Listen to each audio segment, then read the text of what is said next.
So, ito tayo dun sa, ito, ako, bilib ako dito. I mean, nagulat ako and I appreciate this person, no? The unexpected gospel.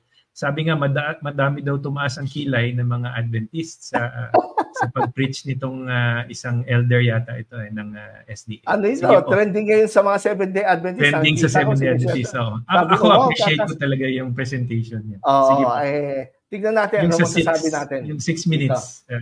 Okay. Ang aking sarili sa makatuwid bagay sa kautusan, kundi ang katuwiran sa pamamagitan ng pananampalataya kay Kristo, ang katuwiran ng buhat sa Diyos sa pamamagitan ng pananampalataya.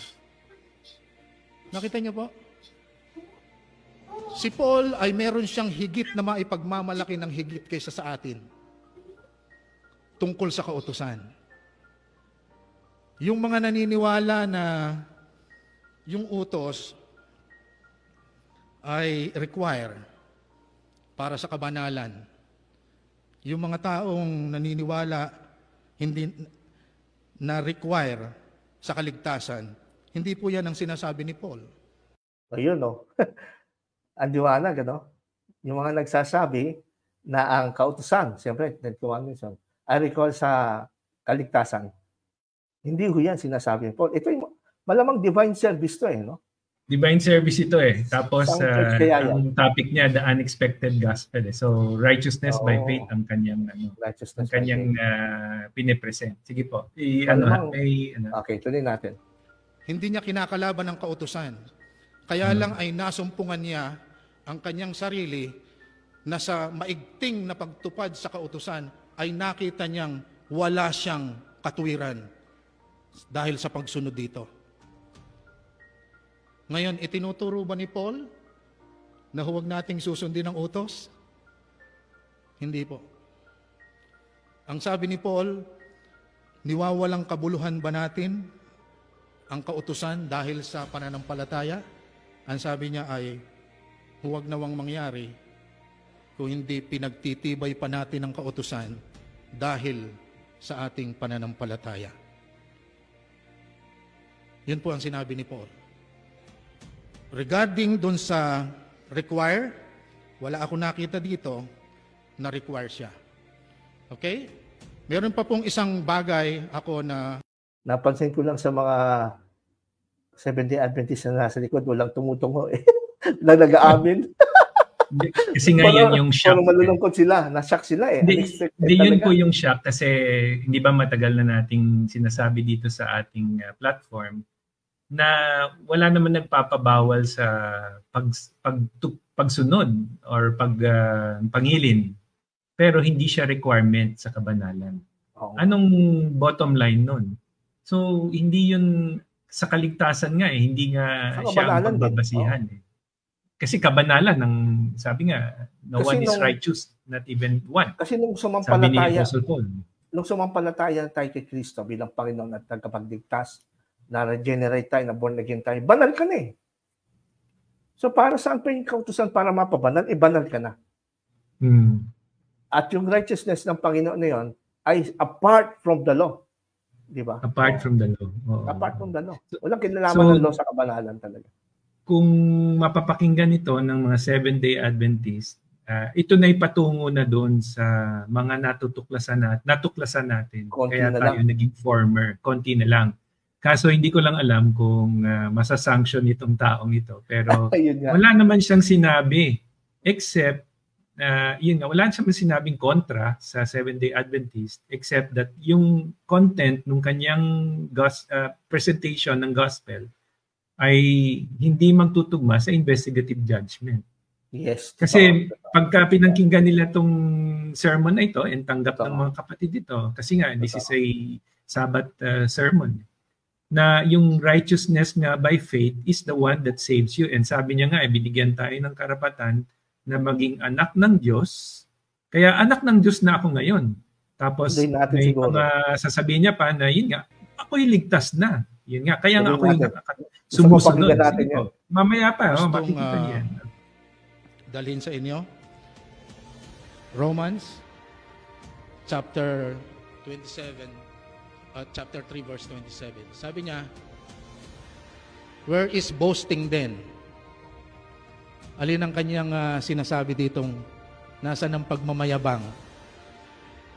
Is it excluded by what law?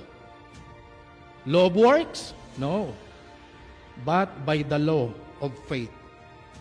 Inihiwalay sa ating kabanalan at kaligtasan ang pagsunod sa utos. Hiwalay. Upang huwag tayong magyabang na sabihin natin na mayroon tayong kakarampot na kontribusyon sa ating kaligtasan. Kung hindi yan ay pure gift coming from God. Pure po yan. Ang kailangan nyo lang po dyan ay makipagrelasyon sa ating Panginoon. Yun lang po ang hinihingi sa atin ng Panginoon. Makipagrelasyon tayo sa Kanya at ang relasyon na yan ay tiyakin natin na laging intact. At yan po ang magtitiyak ng ating kabanalan at ng ating kaligtasan. Yun pong relasyon na yon sa Panginoon. Ano pang sabi diyan? Therefore, we conclude that a man is justified by faith apart from the deeds of the law. Amen. So dito po makikita natin ang mahalagang detalye ng mga aral ni Pablo sa atin tungkol sa justification by faith, sanctification by faith. Kasi ang nagiging problema po natin sa mga pag-aaral tungkol dito ay sinasabi ng iba, pagka ba ikaw ay tumanggap kay Kristo ay ligtas ka na? Yes. Hindi ka na ba gagawa? Siyempre gagawa ka. Ano gagawin mo? Hindi mo na ba susundin ang utos? Wala naman pong sinasabing gano'n na hindi mo susundin ang utos.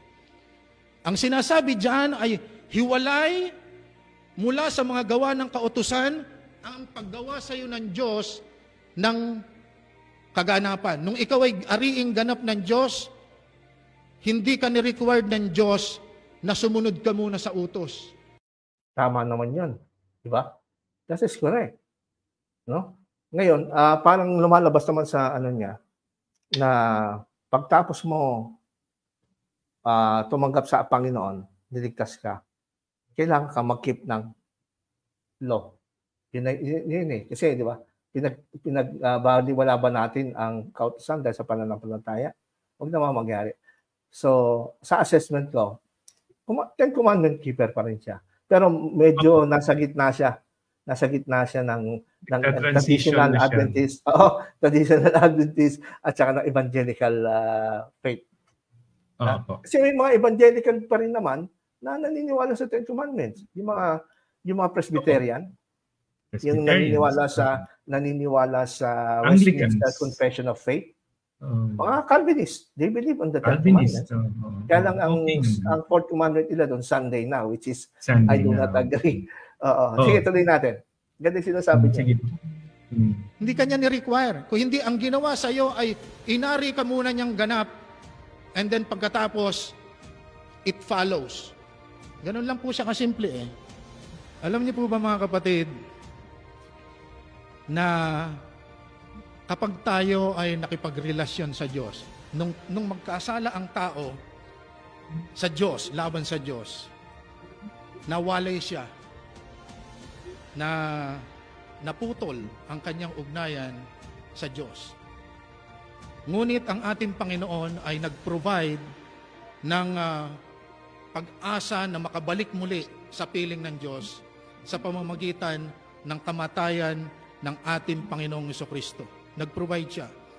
Nang mamatay ang ating Panginoong Jesucristo at itaas doon mula sa lupa at namatay siya sa krus, ang sabi ng banal na kasulatan ay, sapagkat gayon na lamang ang pag-ibig ng Diyos sa sanlibutan, na ibinigay niya ang kanyang bugtong na anak, na sino man sa kanya ay sumampalataya, ay huwag mapahama, kundi magkaroon ng buhay na walang hanggan. Yung taong naputol ang ugnayan sa Diyos, ay nagkakaroon siyang muli ng pag-asang makabalik sa Diyos sa pamamagitan ng kanyang pagtanggap at pakikipagrelasyon muli sa Diyos. Naalala niyo pa po ba mga kapatid kung kailan kayo nagpasya na tanggapin ang ating Panginoong Jesucristo na iyong personal na tagapagligtas? Naalala niyo pa po ba? O hindi niyo na? Ang pagdating niya sa pagtanggap bilang personal na tagapagligtas, ang nakita ko dyan, Brother Toto, yung bautismo na sinasagawa ng Adventist, para sa kanila, yun yung pagtanggap mo kay Jesus na bilang personal tagapagligtas pag nabautismo kayo. Mm-hmm. Hindi yung katulad sa atin ng mga born again na kahit wala pang bautismo, wala pang Ten Commandments, walang Sabbath, nagsisi ka lang, nagrepent ka lang ng kasalanan mo. Ganap ka. Tinanggap mo yung mabuting balita ng Ebanghelyo na namatay si Jesus sa ating kasalanan, binayaran niya, tinubos na tayo. Di ba? Habang tayo makasalanan. Yun, at tatanggapin mo ngayon ang Panginoon as your personal Savior. In that sense, no? Hindi ka pa nababautismohan, natanggap mo na siya bilang your personal Lord and Savior. Ayan ang ano din. Okay. So, ito ngayon, yun nga, pagka naintindihan na ng mga Seventh-day Adventist yung what is to be born again, it's not baptism by water. To be born again is actually a spiritual rebirth. Kaya nga, sabi sa Book of John, di ba? Nung nakita ni John the Baptist, pinaliwanag niya about Jesus Christ na siya daw, he baptizes in water. But the one coming after me, who I am not worthy to untie his shoes or sandals, will baptize you in the Holy Spirit. Amen. So, yan yung born-again experience na hindi maintindihan ni Nicodemus sa John chapter 3. So, ito ngayon, kaya nga pagka naririnig ko itong mga sermon na ito, mayroong mga magta-transition dyan. Kasi nga, meron yan. Sa dami ng mga papaliwanag na with regards to how it is yung spiritual experience of being born from above, and plus nakapagbasa na ng salita ng Diyos, siyempre makikinig sa mga paliwanag ng mga katulad natin na former Adventist, magko-connect na ngayon yan. Na ang righteousness by faith is a gift. Sinabi niya na kanina that it's a gift. So how can a gift be something we can pay for? Oo nga. Ang isa bang gift pag binigay sa iyo ng iyong let's say kaibigan or mga magulang, pinagbabayaran mo ba yan for the rest of your life?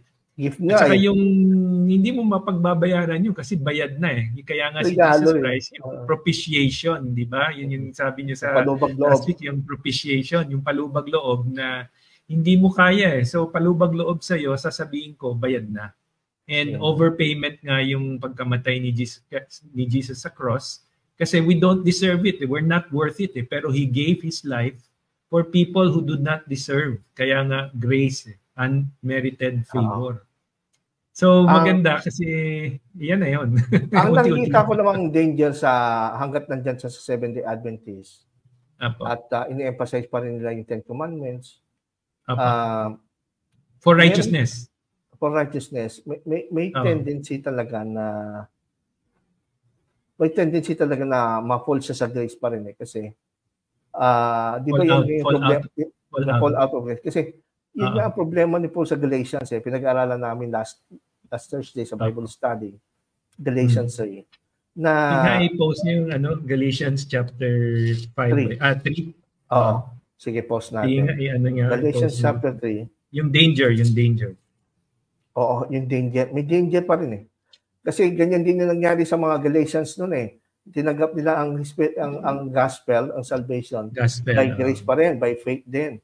Pero ito ngayong problema ni Paul sa Galatians, sabi niya, foolish Galatians, who has bewitched you? Sinong gumayuma sa inyo? It was before your eyes that Jesus Christ was publicly portrayed as crucified. Kumbaga, nilagay niya sa placard, billboard na malaki. Maliwanag na sa kitang-kita niyo. You were saved by just the death of Christ. Let me ask you only this. Did you receive the Spirit by works of the law? Or by hearing with faith? Are you so foolish? Eto na. Having begun by the Spirit, are you now being perfected by the flesh? Did you suffer so many things in vain? If indeed it was in vain, does he who supplies the Spirit to you and work miracles among you. Do so by works of the law or by hearing, by faith. Ang problema ng Galatianism, nagsimula sila spirit by faith, hearing the word of God by faith. Pero dumating sa point na, ang sabi ni Paul, nagsimula ka sa espiritu, and then, ngayon you are being perfected by the flesh. Ang ibig ko lang sabihin, I hope na hindi sila mahulog sa ganito. Na dumating yung tendency. Kasi kung yung mga taga-Galatians sa apostol na nangangaral na we are saved by grace, naligaw pa What more kung ito yung Judaizers. Kasi ang Seventh-day Adventist Church, actually, ito ang totoo sa loob ng Seventh-day Adventist, may division dyan. Merong mga evangelical Adventist, merong mga traditional Adventist. Itong pinapakinggan natin, I think, he belongs to the evangelical of the Adventist kasi hindi niya ini-emphasize ang law. Ang ini-emphasize niya yung grace by faith. Which is good. The righteousness of God. Ito yung pinost din ni Brother Joel Maso. Pero, nung sinusubaybayan ko si Joel Maso, pero siya mga mali pa rin na hindi evangelical teachings. Hindi niya pinapaniwalaan ang substitutionary death ni Christ.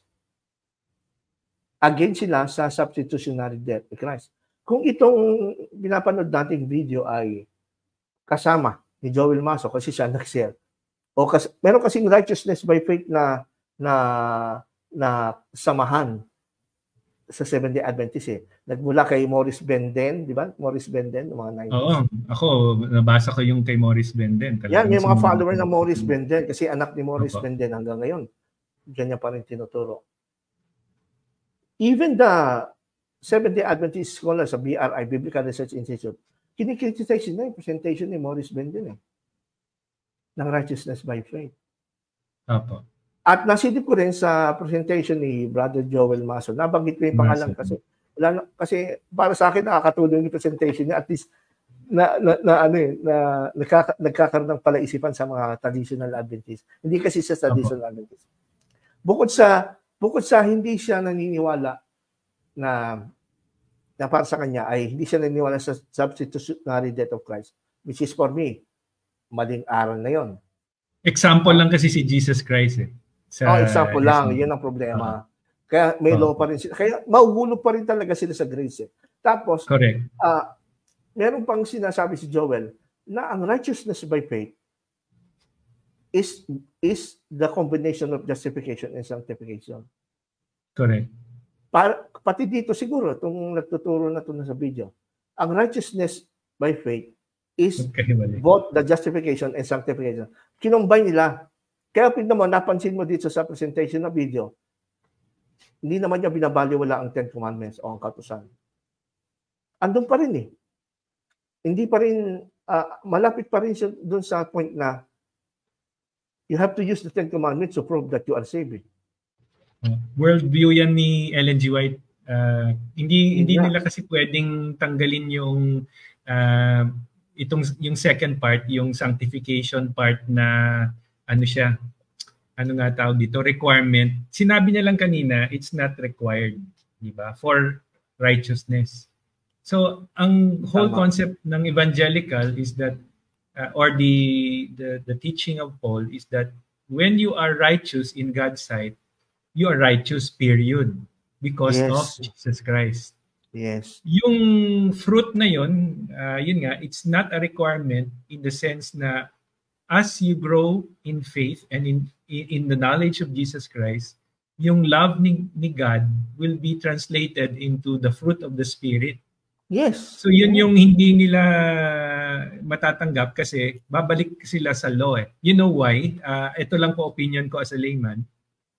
Because of the investigative judgment.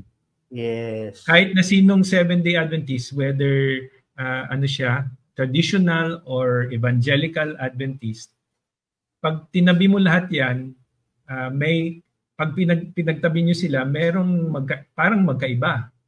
Pero pagdating sa salvation, because of the investigative judgment, babalik sa 1844. Ganun pa rin. Yun nga, ganun pa din na yung Ten Commandments. Ito pa, naniniwala din sila sa Sunday law. Andun pa din yung Sunday law. So anong use na sasabihin mo na hiwalay ang kaligtasan? Pero pagdating naman ng huli, pag dumiting Sunday law, nakadepende pa rin sa days ang kaligtasan mo. Okay. So yung kaninang pinakita ninyo sa Galatians, yun ngang ang Seventh-day Adventists will fall into yung belief nila that it's possible to have sinless perfection with the help of Jesus Christ through the Holy Spirit. Ganun nga. And because of the investigative judgment.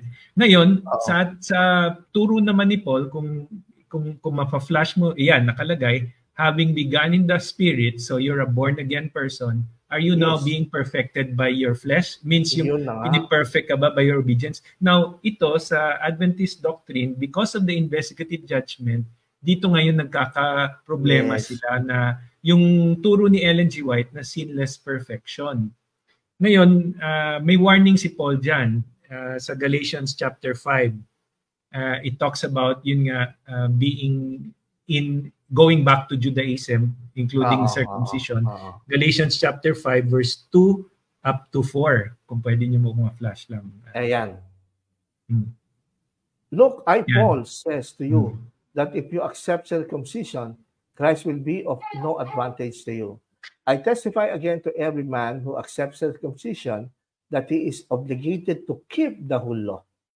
You are severed from Christ, you who would be justified by the law. You know, you have fallen from grace. Fallen from grace. So sa akin naman, as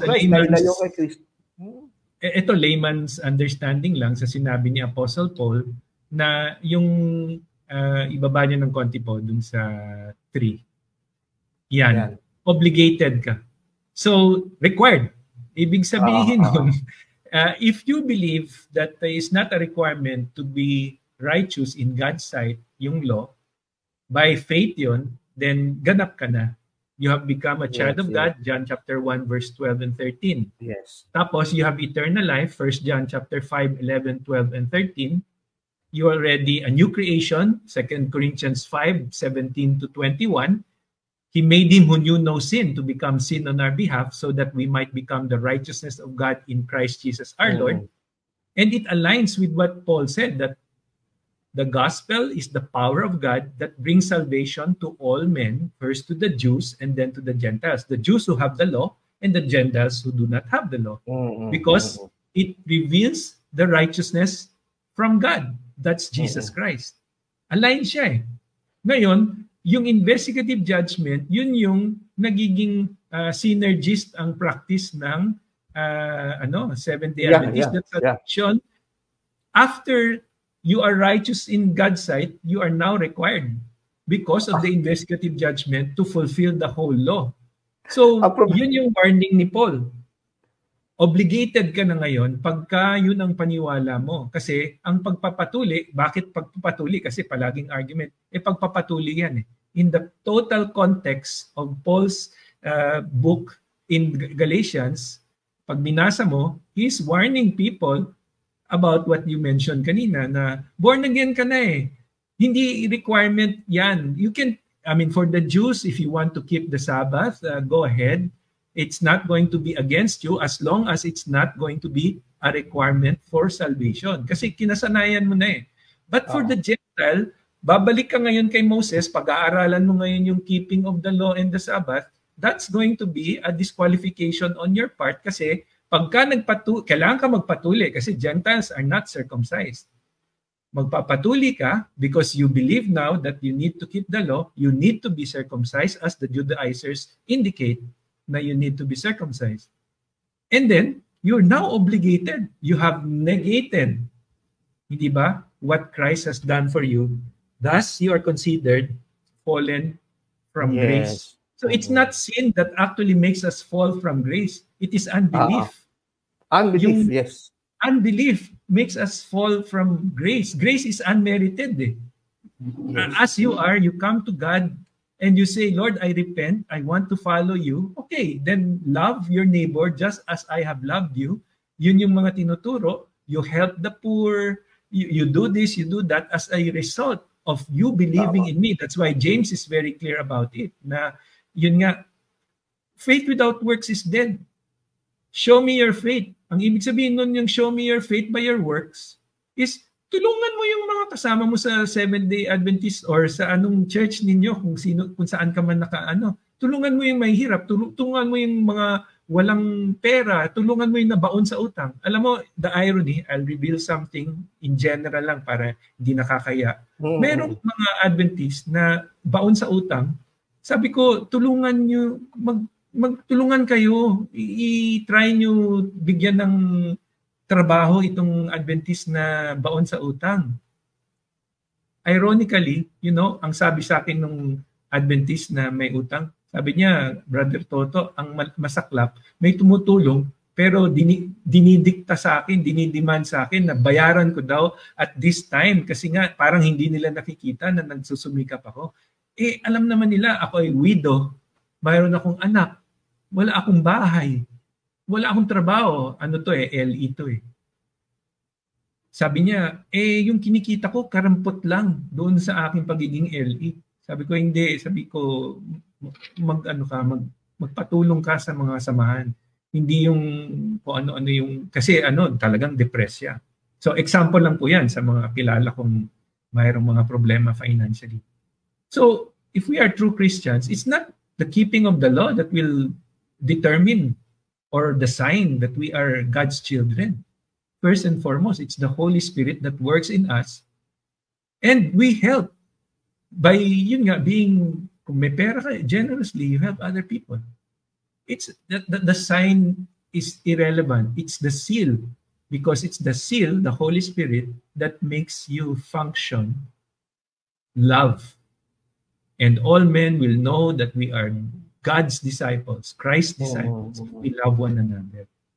Amen. Very basic, but yet nakakalungkot na hindi naiintindihan. And isa pa, yung sa chat group namin, everyday yan, nagpapadala ko about Christ. Walang nagre-reply. Pagdating ng Sabat, Friday pa lang, Happy Preparation Day. May mga verses. Tapos, Happy Sabat, may mga verses. Yun lang. Sabi ko, wala na ba tayong alam kundi Sabat at saka Preparation Day at saka pagkain? Paano si Christ? Wala. I mean, walang sa eksena. Wala. Kaya nga, I'm trying to wake them up. Sabat, they forgot the Lord of the Sabbath. Tapos, ang palaging pinapadala pa sa aking mga video about the Sabbath. So, alam ko na yung Sabbath, it's not a requirement. You can keep it. Shalom Shabbat, Sabbatismus, sinasabi ko. Shalom Sabbatismus. That's fine with me, but it's not a requirement for my salvation. Amen. And hindi tayo magkakatalo dyan kung huwag niyong insist.